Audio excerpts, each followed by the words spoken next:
Ganda ng tanawin sa Nagudungan Hills, dinarayo ng mga bisita sa Calayan, Cagayan. Silipin sa report.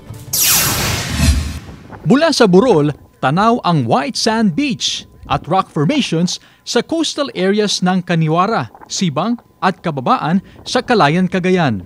Ito ang Nagudungan Hills na patok na pasyalan ngayon sa mga bakasyonista. Marami ring nakatanim na Australian pine trees sa palibot ng Calayan Island, kaya presko ang simoy ng hangin. Sa Dinalungan Aurora naman, bukas na sa publiko ang bagong tayong simbahan na nasa gitna ng bundok. Dinarayo ito ng mga gustong magnilay at magpahinga. Bukod sa malamig ang lugar dahil sa lunti ang paligid, may perfect view rin ito for selfie. Ang simbahan ay ipinangalan kay St. Joseph the Worker. Itinayo ito ng pribadong kumpanya at bukas sa lahat ng mga gustong magnilay at mamasyal sa lugar. Mula sa GMA Regional TV 1 North Central Luzon, Chris Zuniga nagbabalita para sa GMA Integrated News.